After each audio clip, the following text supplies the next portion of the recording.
You didn't stumble here by accident. You were tuned, drawn by a frequency that finally recognized its own reflection in you.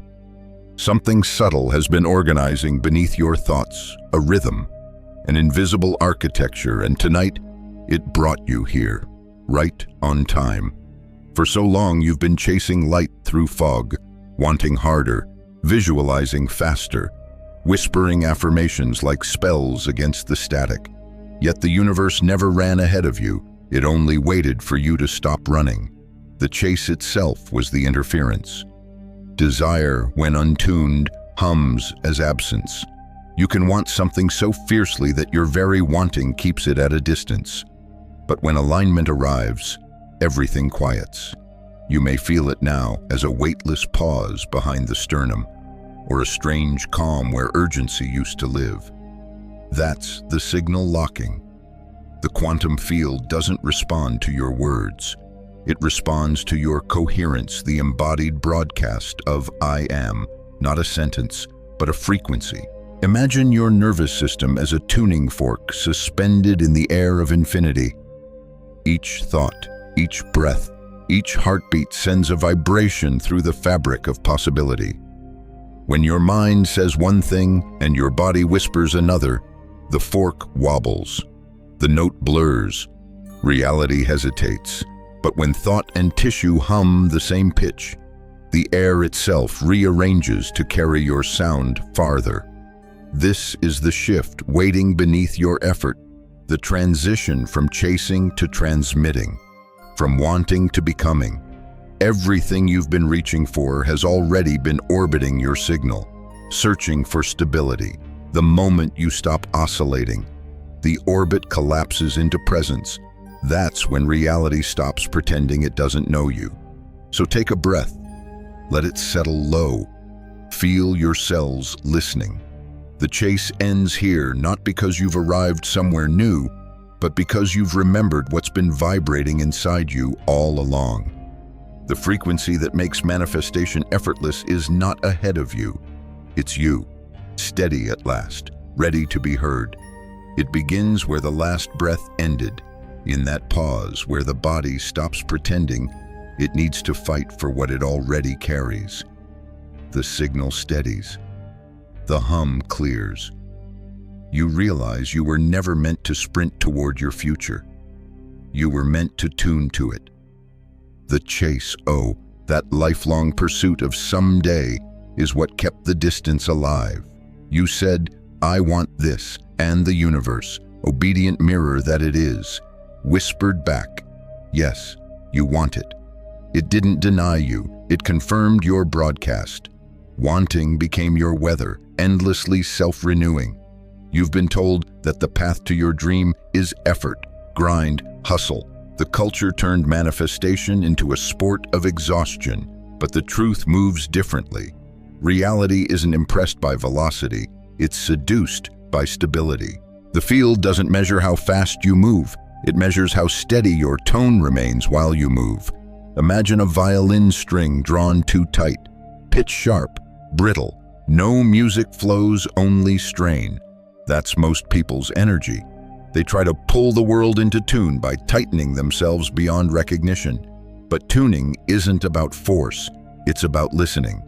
You adjust until the resonance stops wobbling, until the note melts into the air, as if it always belonged there. Most people mistake reflection for pursuit.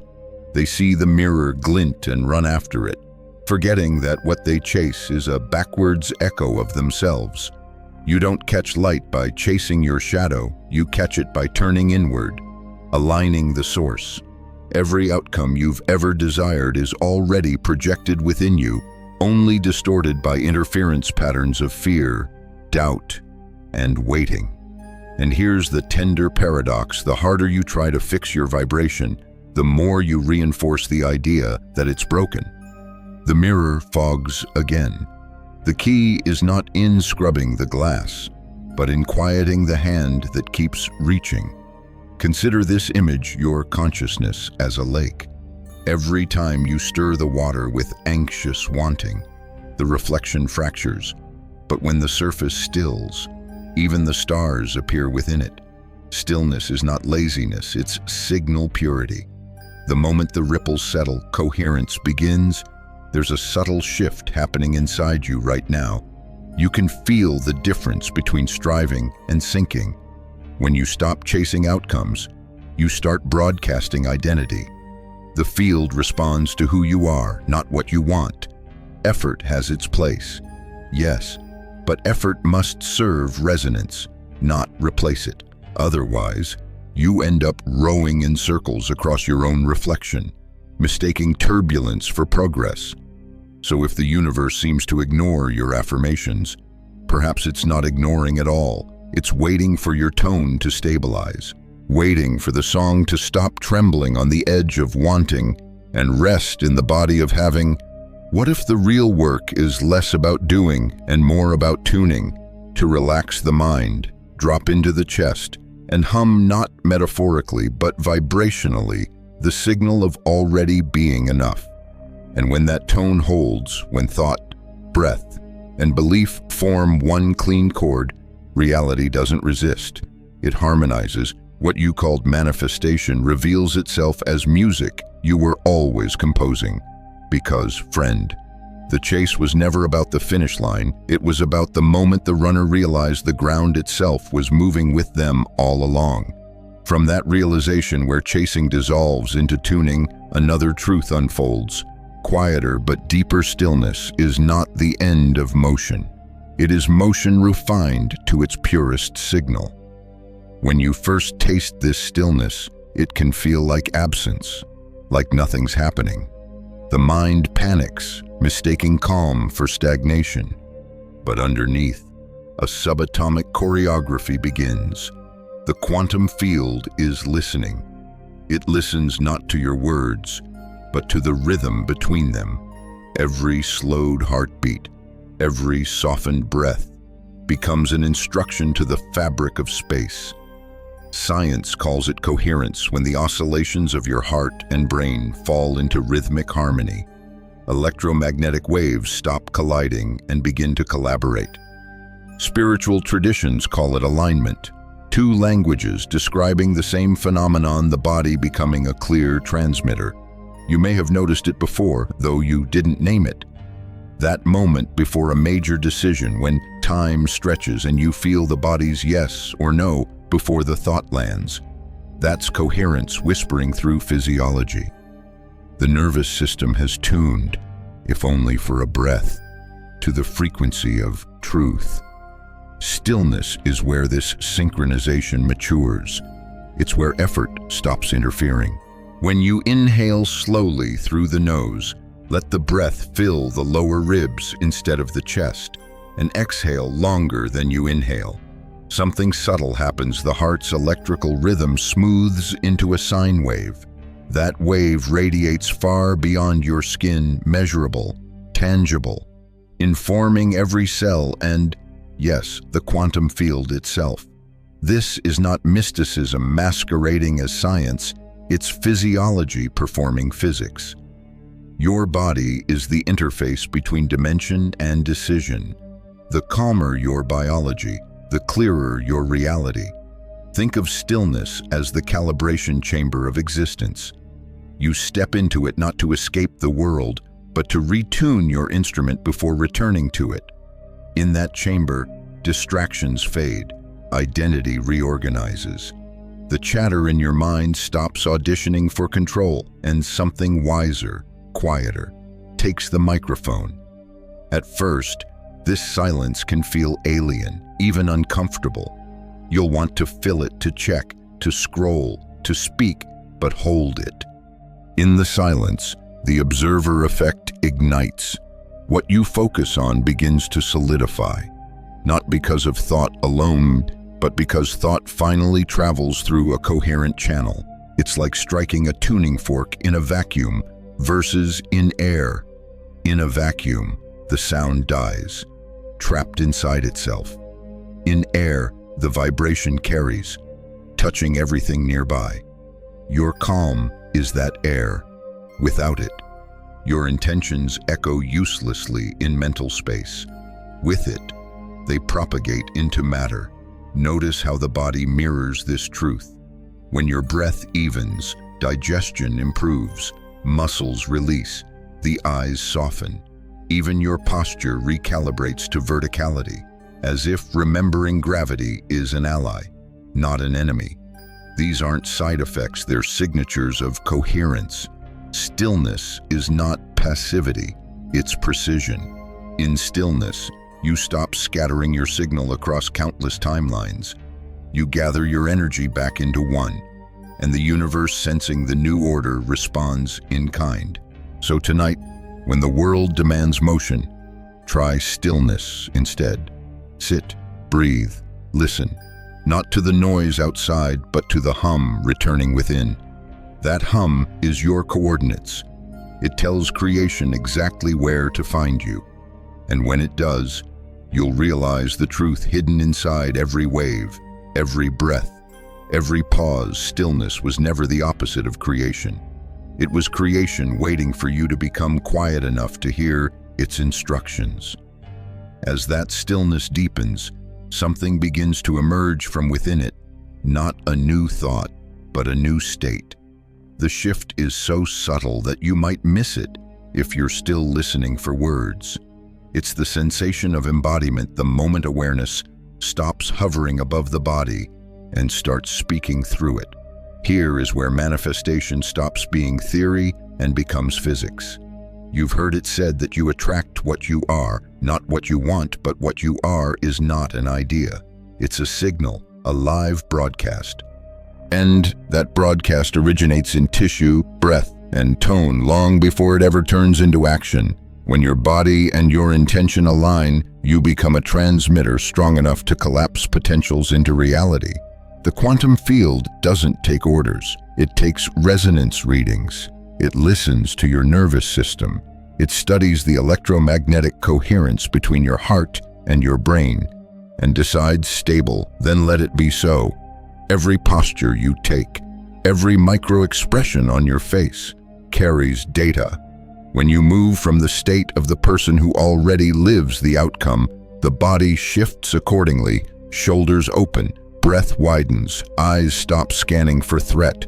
Those physical cues rewrite the field's interpretation of who you are. This is embodiment as selection. Selection means the field has locked onto your signal and begun aligning probabilities around it. Think of it as the cosmic version of GPS triangulation the moment your exact coordinates are pinned. But unlike technology, the coordinates here are emotional, somatic. The more consistently you hold them, the stronger the lock. That's why you can't fake coherence.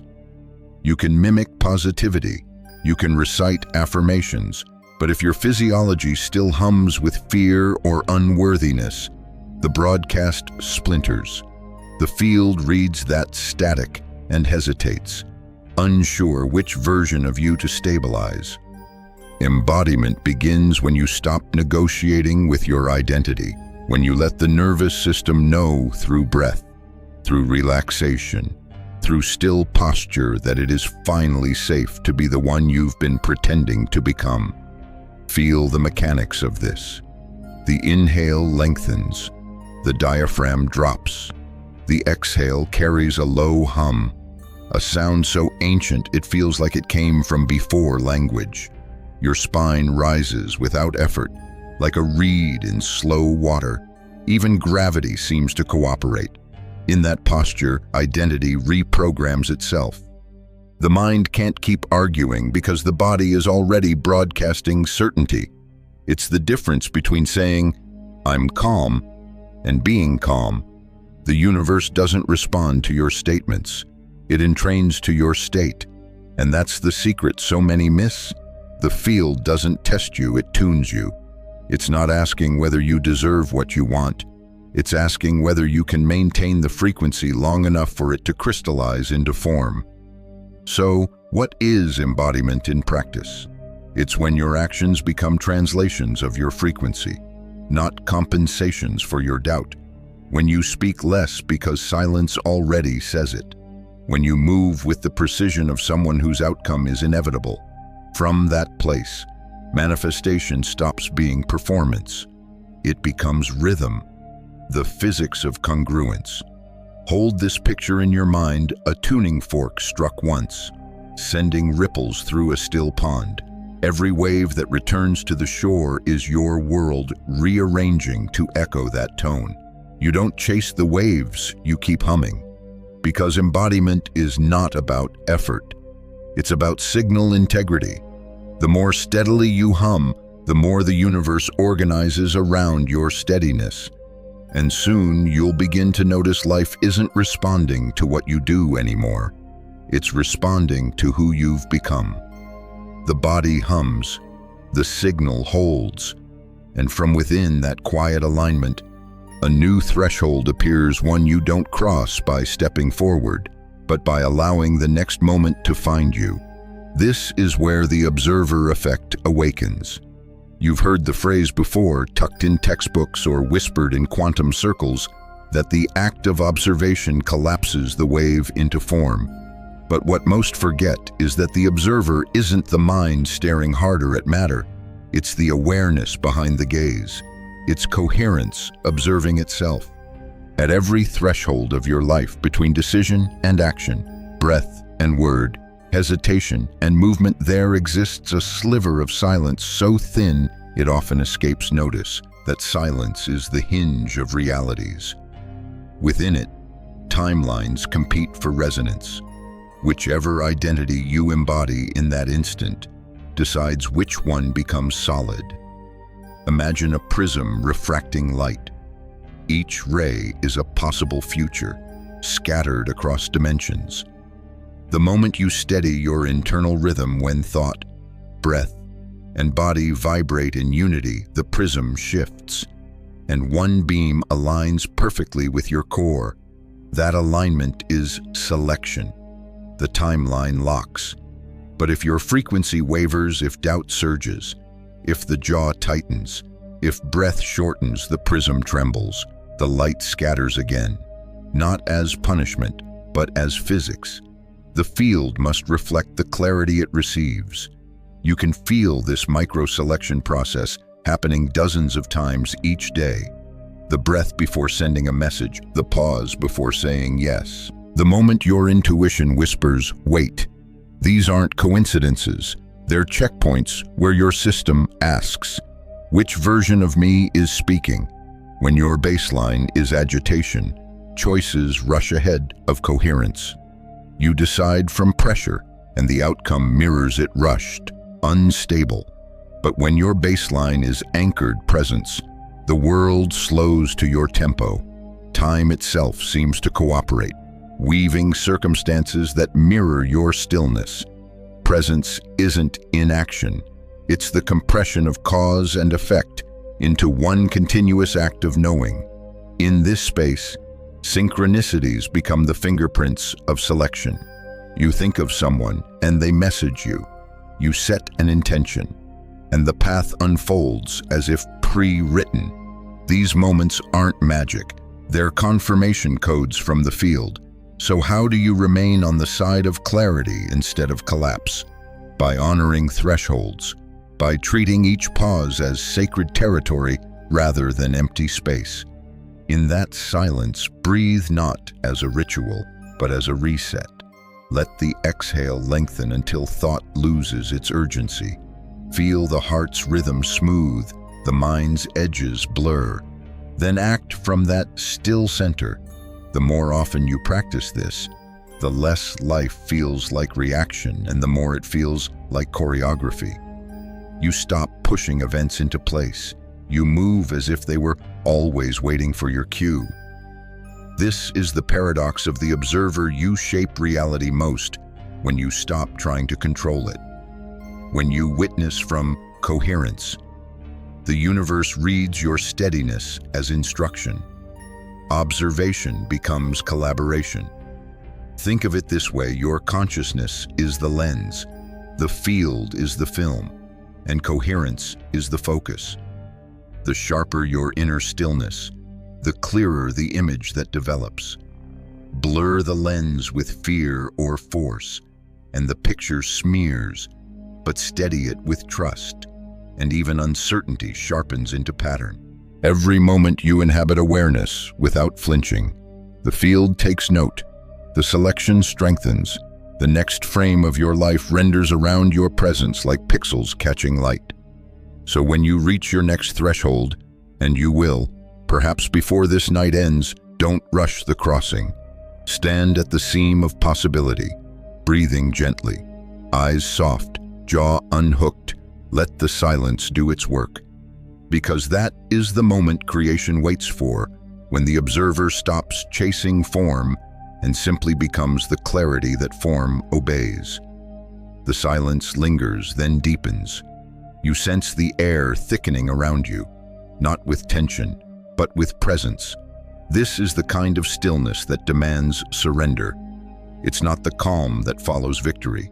It's the pause before revelation. You may remember your own version of it the night the power went out, or the day life refused to follow your plans. For me, it was literal darkness swallowing the room, the hum of machines fading until only breath remained, my rituals, my affirmations, my meticulous control, all useless in that blackout. The universe had reached across the circuit and pulled the plug.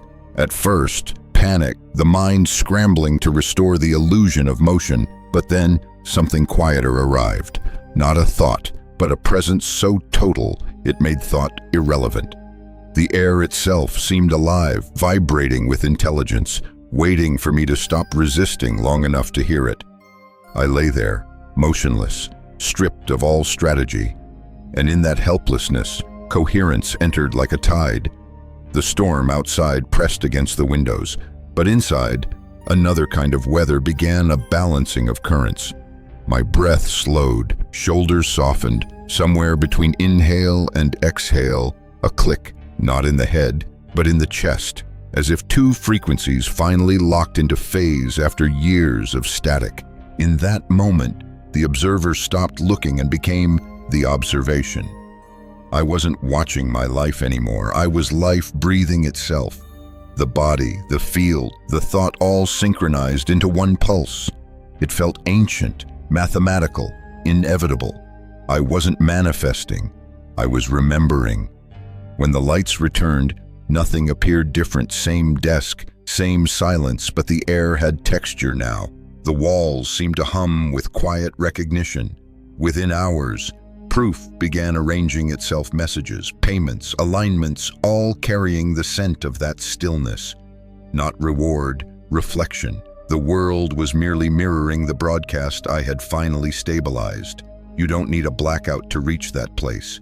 You only need to exhaust the need to perform, to let the storm of effort spend itself until there's nothing left but breath. When doing collapses, being takes over. And being is the only signal the field trusts. Surrender isn't weakness, it's signal purity. The moment you stop flinching, the field stops compensating. When you no longer send mixed messages, hope layered over fear, ambition over scarcity, the quantum lattice stops oscillating and begins to crystallize. You'll know it's happening not because of fireworks, but because of quiet. The urge to check, compare, prove, it fades. Even your posture changes. The chest no longer collapses inward. The gaze widens. The tongue rests heavy and honest in the mouth. The body becomes an antenna of peace. And then the universe, ever the faithful echo, moves to meet you. The email you'd given up on arrives without ceremony. The door you thought was sealed swings open on its own hinge. Coincidences cluster like constellations, tracing a pattern you realize you've been drawing from the inside all along. That night taught me what the books couldn't. Manifestation doesn't begin when matter moves. It begins when identity stops moving. When you cease negotiating with potential and allow it to recognize itself through you, you don't need to demand your destiny. You need to stop interrupting it. Coherence is permission. Stillness is consent. And the moment you give both, reality remembers your name. So, if darkness ever visits, and it will, don't curse it. Let it clean the frequencies. Let silence finish the sentence you've been speaking with too much effort. The field understands pauses better than words, because in every blackout, whether of power or certainty, the same invitation repeats, stop performing your alignment, become it. From the surrender comes the echo, not loud, not dramatic, but unmistakable. Reality begins whispering back. You don't need to interpret it, you can feel it. The air rearranges, patterns click into sequence. External life begins to mimic the inner geometry you finally stabilized. This is the proof phase. Though it never arrives as proof first, it arrives as rhythm. You wake earlier without alarm, and time, once tight, feels generous.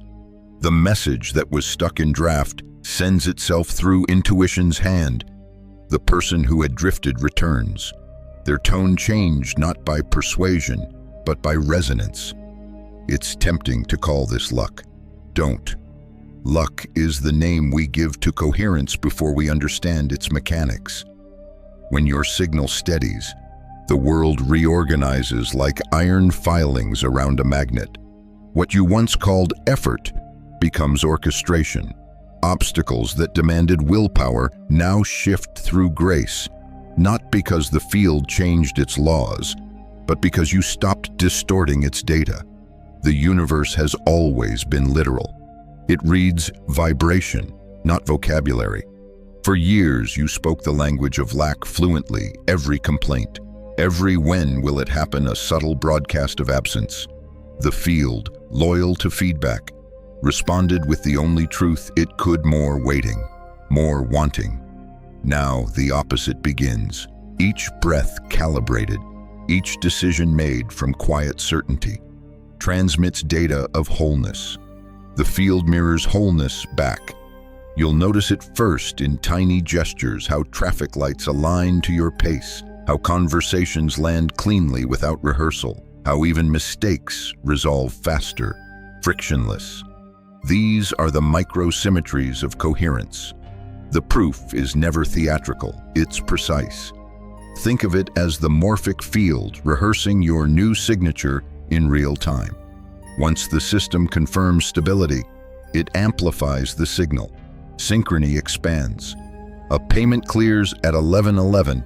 An apology arrives the hour you release resentment. An opportunity surfaces exactly where you exhaled enough. This is the feedback loop, not magic mathematics. Every coherent signal attracts complementary structure until reality becomes self-sustaining. But there's a caution here. The ego will try to take credit. It will want to claim control again, to analyze the flow, to prove its authorship. That impulse is old programming, the mind's addiction to management. Resist it gently. Coherence thrives on humility. The more you analyze the rhythm, the more you disrupt its timing. Instead, practice confirmation without attachment. When something aligns, acknowledge it as you would a heartbeat, natural, expected, belonging. Say, quietly. Of course, that phrase, uttered without arrogance, teaches the nervous system that ease is safe. Over time, the extraordinary becomes ordinary. You'll catch yourself smiling at coincidences so constant, they no longer surprise you. What you once begged for has become baseline. That's when you know selection has stabilized. Here's another marker your decisions shrink. The mind used to spin, weighing options like equations. Now, choice feels like recognition. The hand moves before thought intervenes. That's not impulse, it's entanglement guiding physiology. The external world feels smoother because internal resistance has dissolved. Where you once hesitated, you flow. Where you once forced, you align. Even delay carries purpose, functioning like a rest note in music silence that makes the melody intelligible.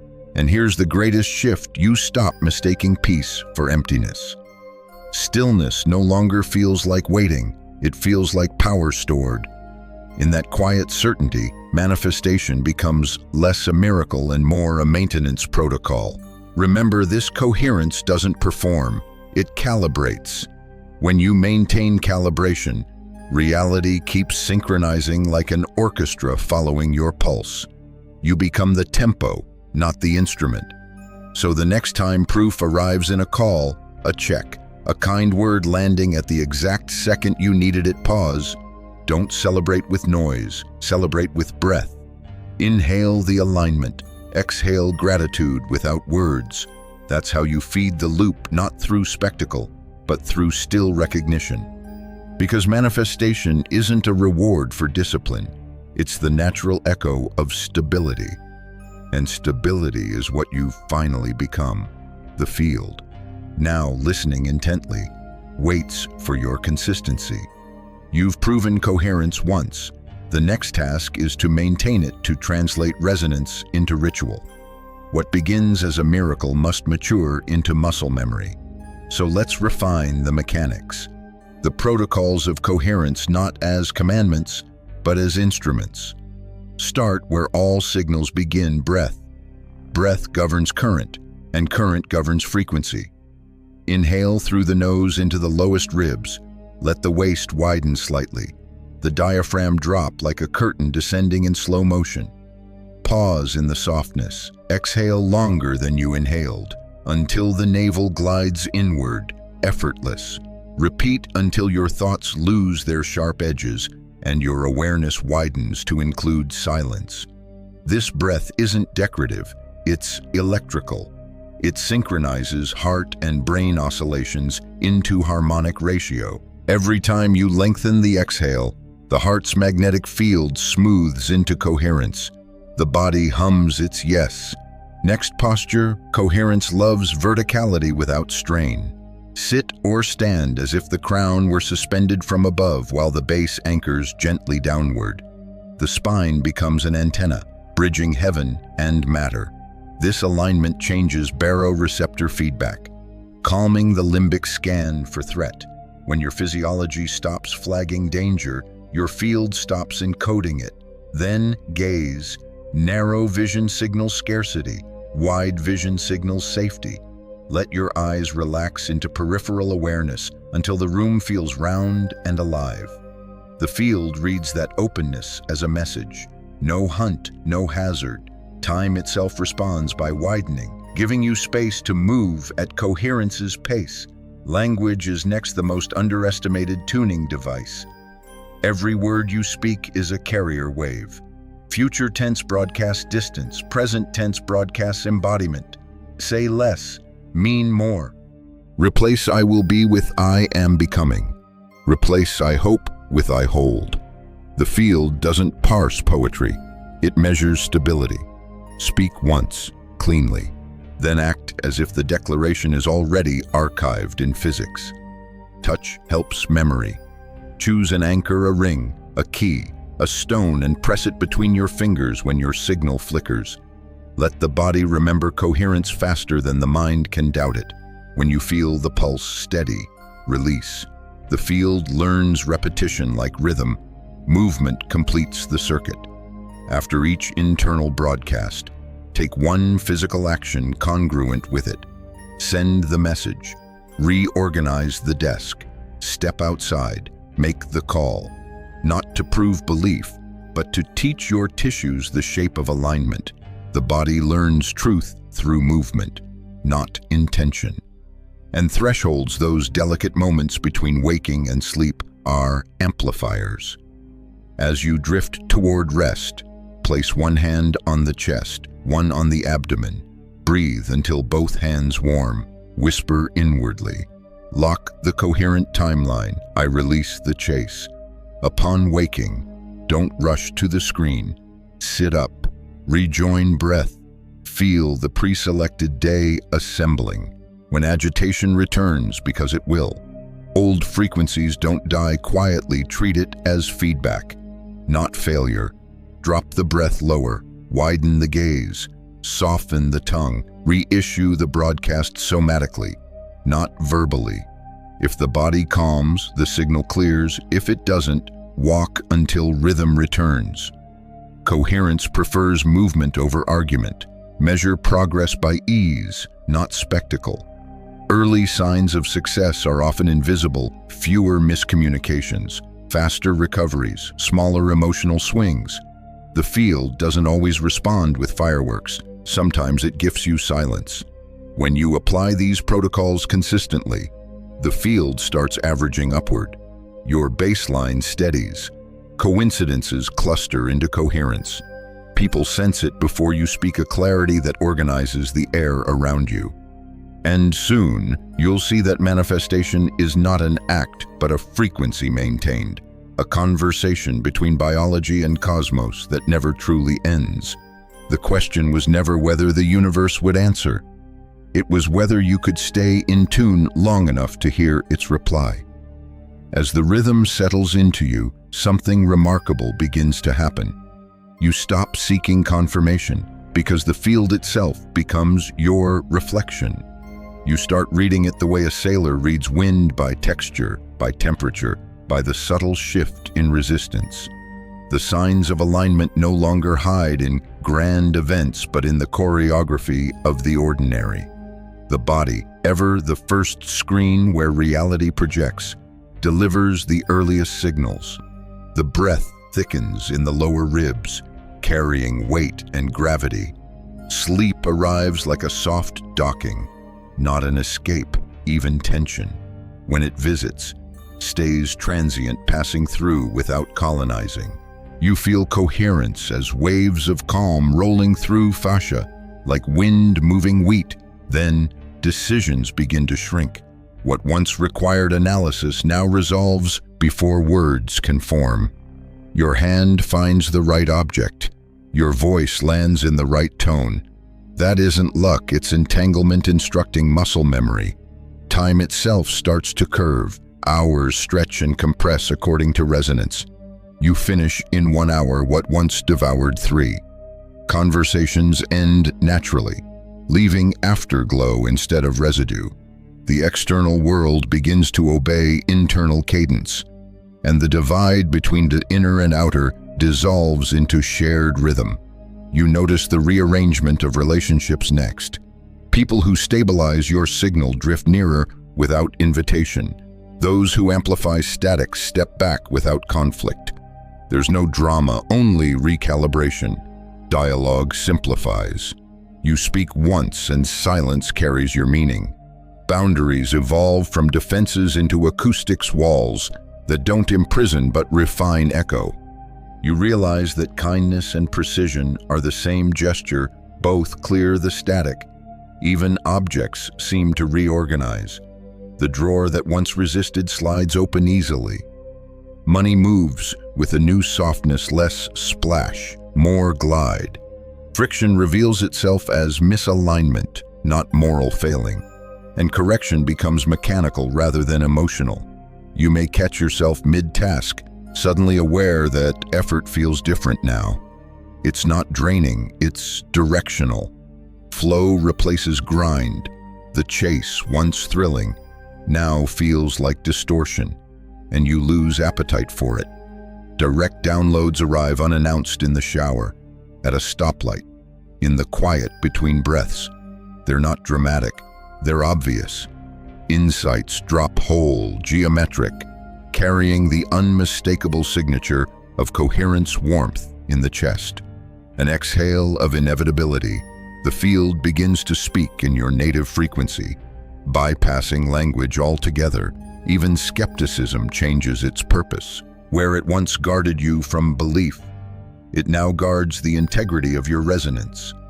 Doubt stops sabotaging and starts curating, asking only, is this aligned, not is this possible? You'll know you've entered the next octave of coherence when you stop needing proof and start noticing precision. Conversations that used to wobble now land in one exchange. Projects that once scattered energy consolidate into clean action. Even your reflection looks steadier, the eyes less searching, more awake. Dreams shift, too. They stop being chaotic and become rehearsals for calm. You wake with fragments that feel like instruction, not noise. Symbols repeat until they stabilize your new identity in sleep and waking alike. The outer world begins offering roles. invitations, and opportunities that match your broadcast. You recognize them not by reward, but by resonance. Offers misaligned with your frequency itch, like tight fabric you simply can't wear them. Declining costs nothing. It clarifies everything. Perhaps the strangest sign of coherence is quiet. Fewer glitches, fewer loops. The world flows with such symmetry that the absence of resistance feels surreal at first. You may even mistake it for emptiness, until you realize this is peace unadorned. The absence of struggle is not boredom, it's bandwidth returning. Energy that once leaked into overthinking now powers creation. Life begins to hum, not as background noise, but as confirmation tone. This is the language of a stabilized timeline, silent synchronicities. Cleaner yeses, fewer nos. Reality, once chaotic, now sounds like music that never needed a conductor, only a steady listener. And that listener is you. By now, the music of your coherence has expanded beyond your skin. The air remembers your tone, and every movement you make sends ripples into the invisible architecture of everything else. This is where personal alignment turns planetary, where what stabilizes inside you begins to tune the collective field. You may not see it, but it happens. Every calm breath you take, every choice you make without panic, broadcasts data to the larger morphic web, the network through which all consciousness communicates. Picture it as a lattice of light connecting every living thing: people, rivers, clouds, circuits. Most nodes flicker with interference, fragments of fear, impatience, doubt. But when one node steadies, when one human holds coherence, waves of harmony spread outward, recalibrating the noise. You become a tuning fork in humanity's orchestra. Without preaching, without effort, you emit a signal that invites others to remember their natural rhythm. Friends find clarity mid-conversation. Strangers soften around you without knowing why. The field is borrowing your stability to locate its own.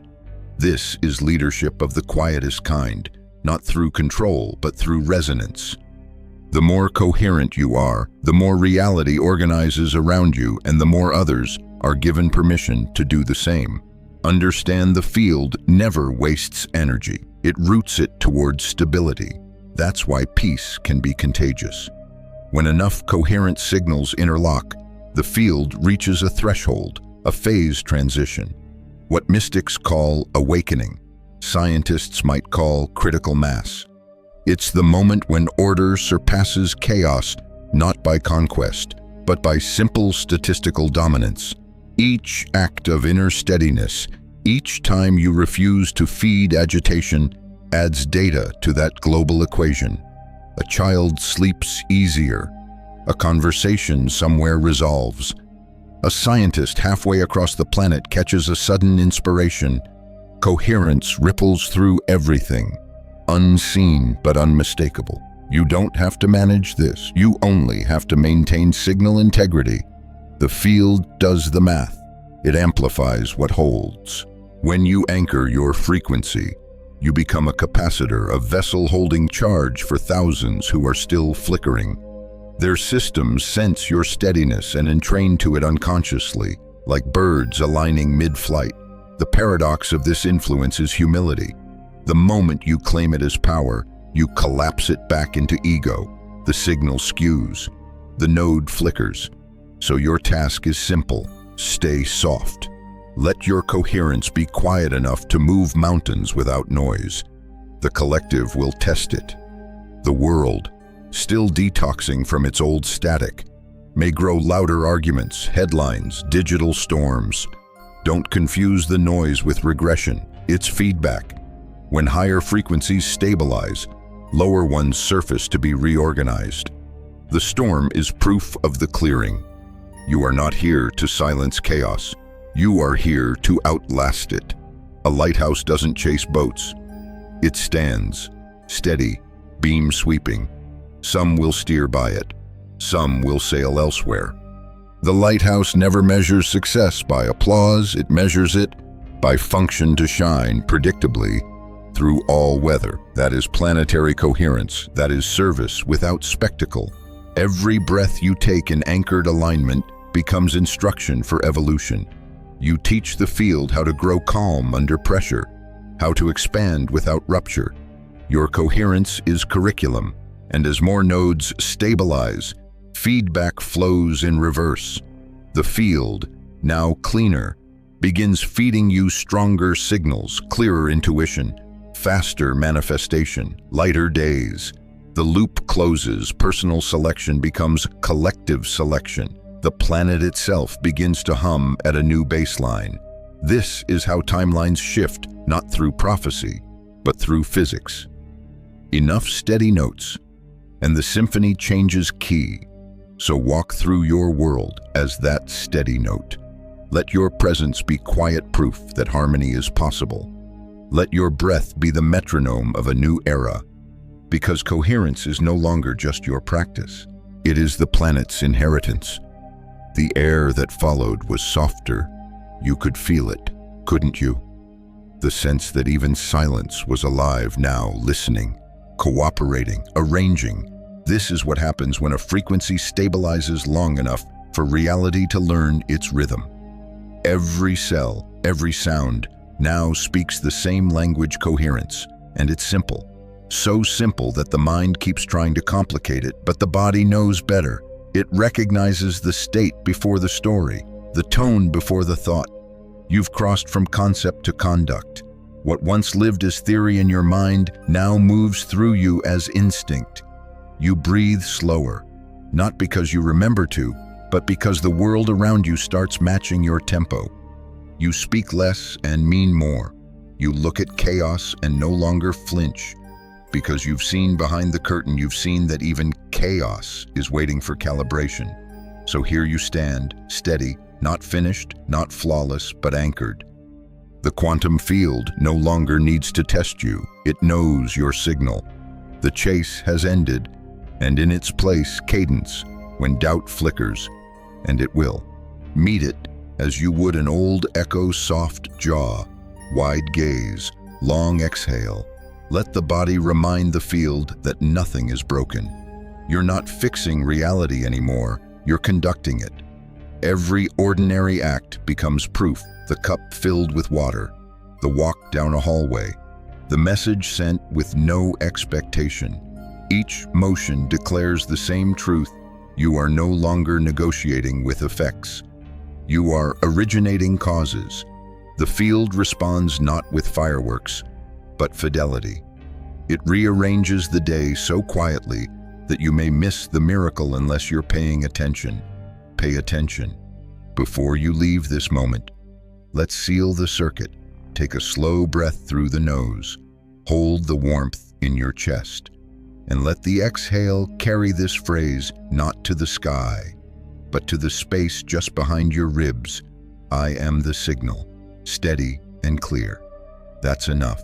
The field will understand. Now, as you move back into your day, treat every interaction as an extension of this frequency.